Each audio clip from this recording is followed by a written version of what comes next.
ចឹងឥឡូវឆ្លៀតក្នុងឱកាសនេះខ្ញុំនិយាយពីប្រវត្តិរបស់កោះត្រល់បន្តិចដើម្បីស្រាយចម្ងល់បងប្អូនទាំងគ្នាថាតើកោះត្រល់ខ្មែរយើងនឹងបានបាត់បង់នៅពេលណាអញ្ចឹងដើម្បីស្រាយចម្ងល់ហ្នឹងខ្ញុំនាំបងប្អូនត្រឡប់ទៅក្រោយបន្តិចនៅត្រឹមសម័យកាលឧដុង្គអូឡយហ្នឹងអ្នកទាំងគ្នា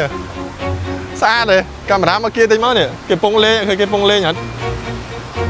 អានេះទឹកកឡុកសប៉ានិមិត្តណាបងប្អូនទាំងគ្នាមិនទឹកកឡុកមែនតើទេបងប្អូនចង់ឲ្យស្រុកខ្មែរយើងមានអញ្ចឹងដែរអត់បើសិនជាចង់ឲ្យស្រុកខ្មែរយើងមានអញ្ចឹងណាជួយ share ម្នាក់មួយមកឲ្យខាងក្រសួងទេសចរយើងជួយជំរុញបងប្អូនដែលជាអ្នកវិនិយោគបងប្អូនទាំងគ្នាឲ្យគាត់ទៅចូលទៅ invest នៅក្នុងស្រុកខ្មែរបង្កើតកន្លែងកំសាន្តរបៀបហ្នឹងណាជម្រាបសួរពុកម៉ែបងប្អូនទាំងអស់គ្នាថ្ងៃនេះខ្ញុំនឹងនាំអារម្មណ៍បងប្អូនចេញពីដែនគោកមកទស្សនាទិដ្ឋភាពនៅលើដែនកោះវិញម្ដងដែលទីនេះមានឈ្មោះថាកោះត្រល់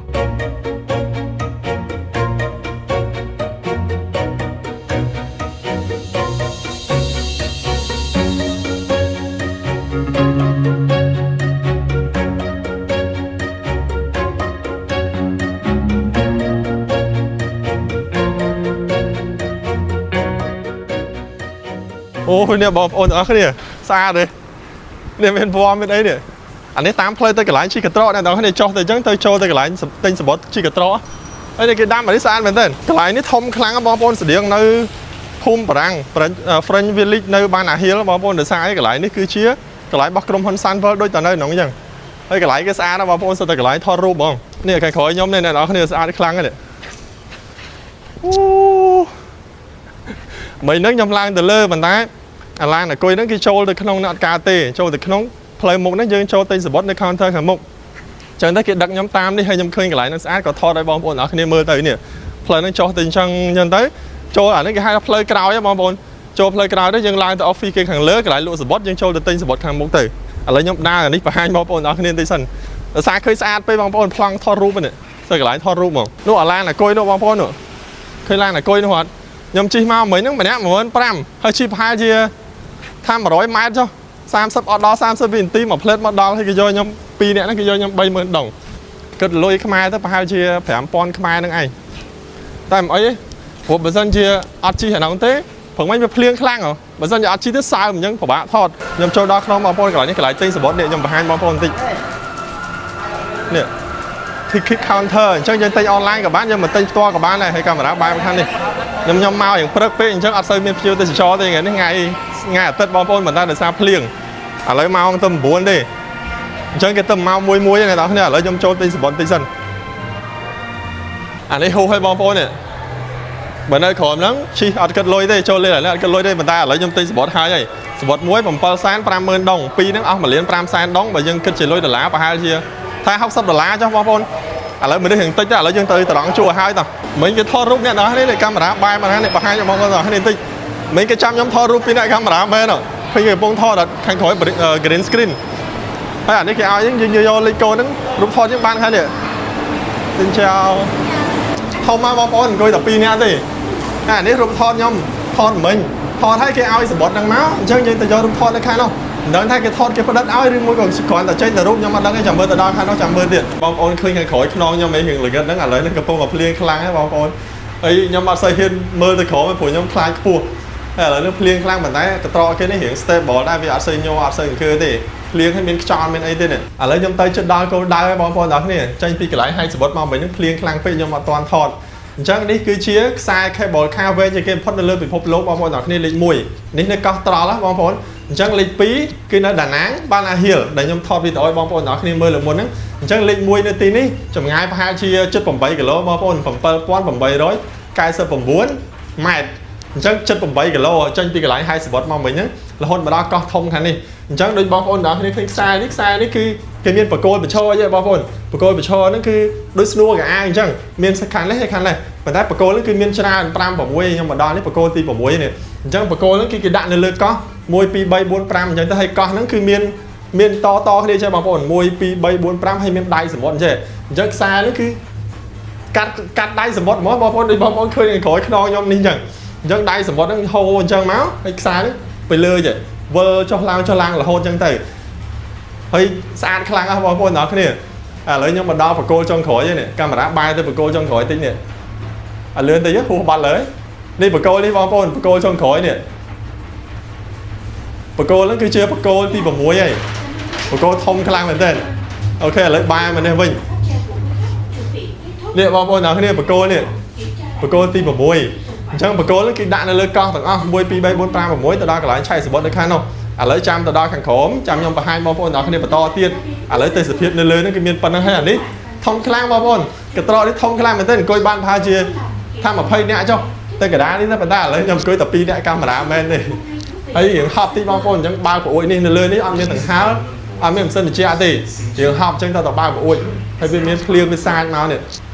và ta đây trên mà đó thì hiện là hay tranh mong mấy nhá cô ấy khai bong bóng mai lên ngất bong clear rồi lấy chỗ đó nó bong bóng chi cái to mà mấy pha trên mà phay này tí thì ăn xây phải chia đôi ban na hill nơi đà nẵng đi để xa lấy nó clear khăng hay mau một buồn bạc tiền chẳng này khác tầm ngớp này khác toàn ngớp này khác của phong nham ấy nhom ấy hơi tăng mau bớt giống như màu mồn tình thực phát sinh bong bóng đó cái này anh ấy cái hai thợ vending machine anh ấy nơi khai những cua tầm miên á bong bóng cái lại đa lên thông cua tầm miên này của anh ấy ở trăm bạch miên nhạ lụa nó cho trăm lụa thì chẳng cái miên tờ lái miên ấy nó xếp những đã tờ lôi show đấy cho lấy câu đó lẹ là bỏ nham mau rồi chẳng sợ bớt nơi tin ấy nhom tinh mấy tờ lái mà phay bảy tờ lá copy nơi Ban Na Hill nơi Đà Nẵng chẳng nên ní bờ sân giờ dân tinh tờ lái sam sân bảy tờ lá cứ cái bông thường buffet ở đôi nơi Ban Na Hill Đà Nẵng tới Ban Na Hill Đà Nẵng hiện khai trên nó bong bóng chẳng nên ní bảy ba kế thom mà đa món tờ lại phay bảy đô la khó khăn đọc đô la chứ nhằm ban buffet sam sầm bảy đô la lên úc sang sầm 10 đô la bên buffet tới trong nhằm buffet tờ tới nhà ha sập chẳng là đi tinh tầm phay bảy dân trôi là cái lại đa lên mà phong dân trong tinh nhắm dân trôi tinh nhắm tờ luôn ai từ hay bờ sân dân trong nhắm buffet những tham đọc đô la đi từ lấy nhưng mà đó cái lại lên ti mua bao phong tờ cái này cái hai tháng Aquatopia Water Park nè lấy dân mà mơ mẹpในการมาดามเมื่อกี้ดีมั้ยchẳng hạn đi map kế băng phone chẳng sai đấy giờ chi mà pi cái lại hay spot nó copy từ bộ mắn đấy nè sai nó mà đo thầm nó cho lại đi thế lấy nhưng mà đăng đây từ ná đây bên này nó phía trở nhầm khơi nhà đi băng phone slide cái chi slide tắc cho không cái lọc cái liệt đây từ dỗ tắc của bên trở môi pi bay 4 phải cục cái lại hay mình cái lại nhầm ấy thế đi đôi roller coaster nó Ban Na Hill nó Đà Nẵng chẳng phần nào nó cái nhầm ăn chi này lấy dân trôi từ không bọc cái cái lỗ mà bọn nó cái này khơi mà nhát trôi nóคือcái xin chào nóคือ hello đấy con nhom đấng kinh vậy tham mấy gì nhom chơi là xin chào thế mà đó cái xin chào hay tăng bị cái lại chi cả đó cho nó cái xin chào dân chi mà đo lý có cái xin chào dân đây hay cho cái lại đa lên cái lại nãy cái xin chào dân này anh ấy chưa tầm lót lo mỗi bao một cái cái bằng phone kia mê bao cái thẹp ở xin chào khi cái tờ xin chào này thì nay ở xin chào cắt lùi thông đó bằng phone đó cái này cái lại này dân đa lên là cái nãy cruza cứ trôi này mà đong chỉ sẽ mình cho trận trắng á bằng phone là biết water park miền tàu ta miền tô miền chi roller coaster hay miền chi cho nó tật chứ chi đôi không thể vô đó anh ấy nhóm mặt đôi thao free đi cầm mấy đây chạm mơ lấy những đa lại đi sân chạm đa mà tu 200 tờ đô cái lại nó cũng đừng thay cái free á bờ sân gì cái free chạm nhóm chi hẳn long hai máu phone đó cái này cạn đi bờ sân gì cạn men tên mới lui tả nó tới lại gì nè miền mới này bài thơi đi nhóm ban là nó chụp thon video vào đời lấy về từ đây cho ngóp xong lui từ món ban trên thon video mà đúng nè bong phone slide នេះមាន5 6ខ្សែ slide នេះខាងនោះមិនមានតែ2ខ្សែទេចាំខ្ញុំដើរលេងហើយចាំខ្ញុំមកបង្ហាញបងប្អូនដល់គ្នាព្រោះថាឥឡូវបើខ្ញុំជិះឥឡូវសើមកឲ្យថតវីដេអូអត់កើតទេហើយដោយសារខ្ញុំមកមានតែបើកាផ្លេហ្នឹងទេបងប្អូនអញ្ចឹងឥឡូវយើងដើរជុំវិញនេះសិនហើយខាងនេះយើងហាលទឹកបងប្អូននេះអាពងយើងហាលទឹកអញ្ចឹងនេះmà kia tới camera mà kia tới nó kêu phong hai lại cái hai chơi này đó cái này nè khi mình còn phong hai lần nó nó về anh tay chân bao phone này camera bay bên đây vinh đi cái hai tay chơi bao phone khi nhật tay chân là hồi tới vơ trong vinh đang tay ôi này bao phone nó thông mà camera bay mà khăn đi anh ấy cái lái trôi đi chi hẳn đấy bao phone này cái lái cái chi slide tật nó anh ấy đi lưu chân bao phone thông khang bên tên nàyไอ้บอลพอขึ้นตะโคมาไปเลยทุกคนจังหวะนี้เพลย์โจกี้เหมือนแต่เลยยังมาตอนโจได้ยังมาทอดชมวินยังไงบอลพอหนักในเมอร์สันจังหวะนั้นกีฬาเทเลอร์ตั้งแต่ไอ้กีสไลด์ชมมาโขมาอันนี้หาทมขนาดทมในขณะนอกหลายยังได้กันไม่มีสไลด์ตุ้ยปีชมมาโขมาตอนมั้งมีหนาสไลด์ตุ้ยปรามชมมาโขแต่อันนี้หาทมได้ไปลองบอลพอเคยอย่างที่ทมปนาในบอลเนี่ยดอยกับหลายเล่นตึกมวยเทียนให้บอลพอสตาร์สไลด์ต่างๆเนี่ยอย่างแต่กับหลายนั่นคือเชียร์วอเตอร์พาร์คแต่มาลองบอลพอต่างๆเนี่ยslide មាន slide ទូ slide ធំអា slide ធំខ្លាំងមែនតើនេះអាខាងនោះមិនក៏ធំដែរលេខ2អានេះធំលេខ1នេះព្រោះនេះមានសងខាងដែរតាខាងនេះផងហើយអានោះរូបមេដូសា បងប្អូនអ្នកគ្នាធ្លាប់មើលរឿង Cloud Titan នេះអានឹងហៅ Medusa អញ្ចឹងពេលវាបាក់អាសត្វពស់នឹងសក់វានឹងមកមនុស្សកកឃើញមនុស្សមើលភ្នែកមើលទៅពស់នឹងទៅកកនេះ Medusa នេះហើយខាងនេះPoseidon ហ្នឹង God of the Sea បងប្អូនអ្នកគ្នា Medusa ហើយនឹង Poseidon នេះសត្វតែស្លាយបងប្អូនច្រើនខ្លាំងមែនទែនហើយនេះអាងទឹកធំនេះអូយមកទឹកកឡោកបងប្អូនទឹកកឡោកស្ប៉ាលេមិនអូឡូយនេះអ្នកគ្នាស្អាតទេកាមេរ៉ាមកkiaតិចមកនេះគេពងលេងឃើញគេពងលេងអត់អានេះទឹកកឡោកស្ប៉ាលេមិនបងប្អូនអ្នកគ្នាមិនទឹកកឡោកមែនទែនទេបងប្អូនចង់ឲ្យសុខខ្មែរយើងមានអញ្ចឹងទេអត់បើសិនជាចង់ឲ្យសុខខ្មែរយើងមានអញ្ចឹងណាជួយ share ម្នាក់មួយមកឲ្យខាងក្រសួងទេសចរយើងជួយជំរុញបងប្អូនដែលជាអ្នកវិនិយោគបងប្អូនទាំងគ្នាឲ្យគាត់ទៅចូលទៅ invest នៅក្នុងស្រុកខ្មែរបង្កើតកន្លែងកម្សាន្តរបៀបហ្នឹងណាព្រោះនៅស្រុកខ្មែរយើងអត់ទាន់មានកត្រកហ្នឹងទេបងប្អូនទាំងគ្នាកាមេរ៉ាបែរទៅកត្រកទីនោះឃើញអត់កត្រកឆ្លងភ្នំបងប្អូនហើយកន្លែងនេះកត្រកហ្នឹងវែងខ្លាំងមែនទែន78គីឡូដីឥឡូវគេអាំងបាត់ហើយនោះប្រហែលជាគេ maintenance មើលទៅកត្រកហ្នឹងឆ្លងសមុទ្របងប្អូនទាំងគ្នាឆ្លងដៃសមុទ្រឆ្លងកោះ5 6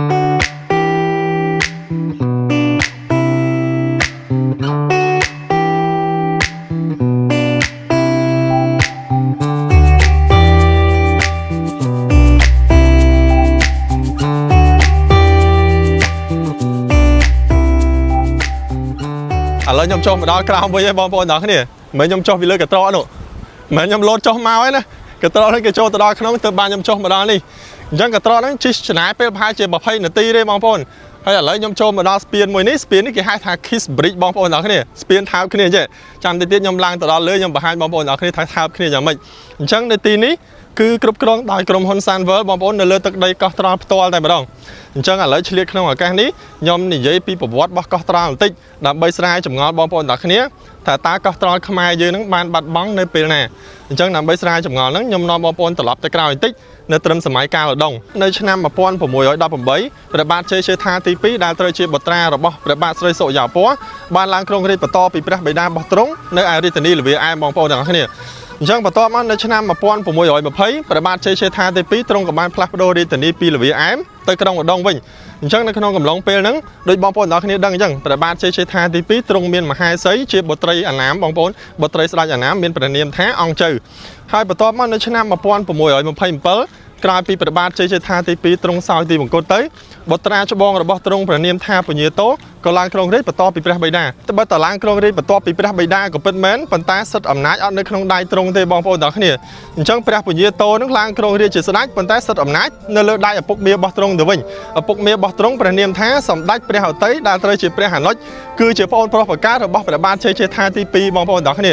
ហើយព្រះពញាតោទ្រង់មានគូដណ្ដឹងមួយអង្គគឺមានព្រះនាមថាព្រះនាងយុវតីដែលត្រូវជាបងប្អូនជីដូនមួយប្រកើតរបស់ទ្រង់តែម្ដង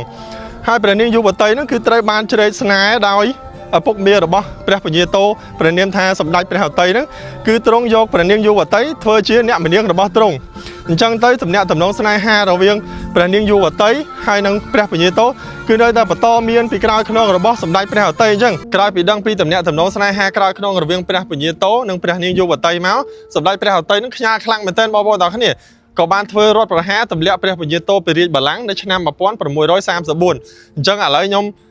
ខារឿងហ្នឹងទៅមុខបន្តិចបងប្អូនទាំងគ្នាព្រោះថារឿងហ្នឹងវែងខ្លាំងមែនទែនបើខ្ញុំរាយរាប់មួយថ្ងៃហ្នឹងក៏រាយរាប់អត់អស់ដែរអញ្ចឹងឥឡូវខ្ញុំខារឿងសាច់រឿងហ្នឹងរហូតទៅដល់អង្គសូអញ្ចឹងអង្គសូហ្នឹងគឺជាបុត្រារបស់សម្ដេចព្រះហឫទ័យហ្នឹងតែម្ដងដែលទ្រង់ឡើងគ្រងរាជ្យនៅឆ្នាំ1658រហូតដល់ឆ្នាំ1672បន្ទាប់មកអង្គសូទ្រង់ក៏បានសោយទីបង្គត់ដោយសារតកូនប្រសារបស់ទ្រង់ដែលត្រូវជាក្មួយប្រកាសរបស់ទ្រង់ផងនោះបានលួចធ្វើឃាតដើម្បីដណ្ដើមរាជបល្ល័ង្កបងប្អូនទាំងគ្នាដែលស្ដេចអង្គនោះព្រះនាមថាស្រីជ័យជេដ្ឋា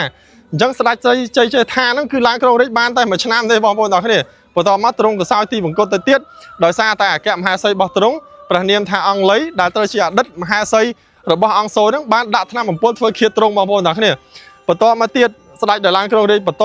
ពីស្រីជ័យជេដ្ឋាហ្នឹងព្រះនាមថាអង្គជីដែលត្រូវជាបុត្រារបស់ទ្រង់ក៏បានឡើងគ្រងរាជ្យបន្តពីទ្រង់នៅឆ្នាំ1673បងប្អូនទាំងគ្នាប្រហែលជាឆ្ងល់ហើយហេតុអីបានខ្ញុំ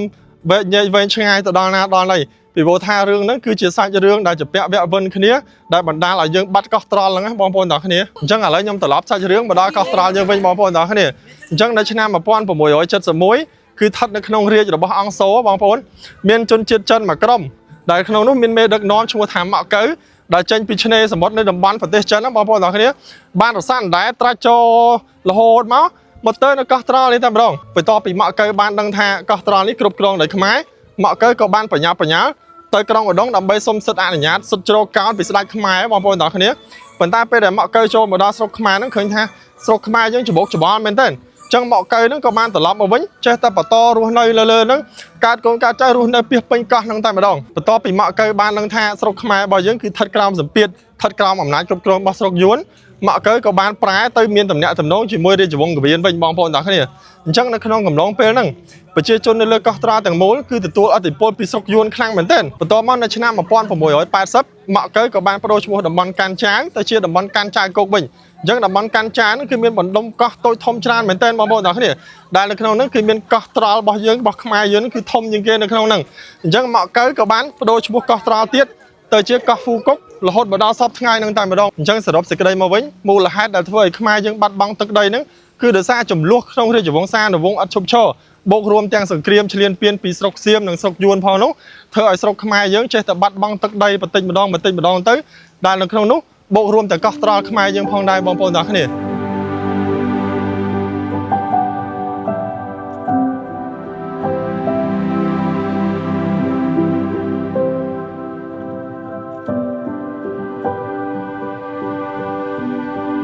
កោះត្រល់ឬកោះហ្វូកុកគឺជាទីក្រុងកោះដ៏ធំជាងគេនៃឈូងសមុទ្រថៃដែលសព្វថ្ងៃស្ថិតនៅក្នុងខេត្តគៀនយ៉ាងនៃប្រទេសវៀតណាមកោះធំជាងគេក្នុងឈូងសមុទ្រថៃនេះមានទំហំផ្ទៃដីប្រមាណ574គីឡូម៉ែត្រក្រឡាឬ 56,200 ហិកតា ឬក៏ 4/5 បើយើងធៀបនឹងប្រទេសសិង្ហបុរីទាំងមូល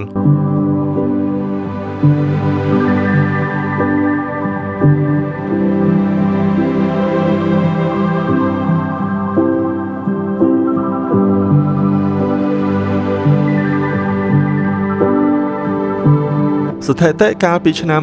2020បានឲ្យដឹងថាកោះត្រល់មានប្រជាជនរស់នៅប្រហែលជិត 2 សែននាក់ហើយភាគច្រើនពួកគេប្រកបការងារនេសាទដែលជាមុខរបរប្រចាំថ្ងៃហើយក៏ជាប្រភពចំណូលធំនៃកោះត្រល់ទាំងមូលផងដែរ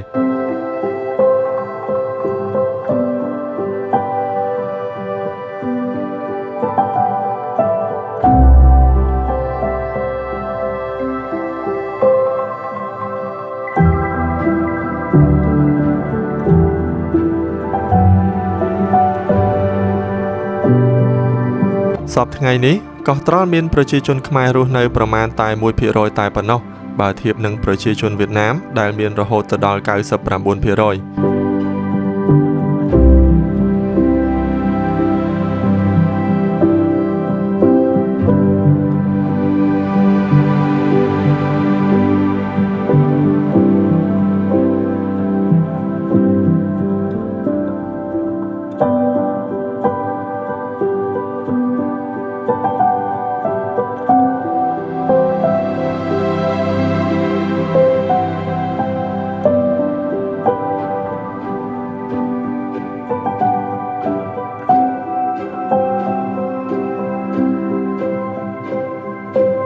អរគុណបងប្អូនទាំងអស់គ្នាដែលបានតាមដានទស្សនាជួបខ្ញុំបាទនៅវីដេអូក្រោយជម្រាបលា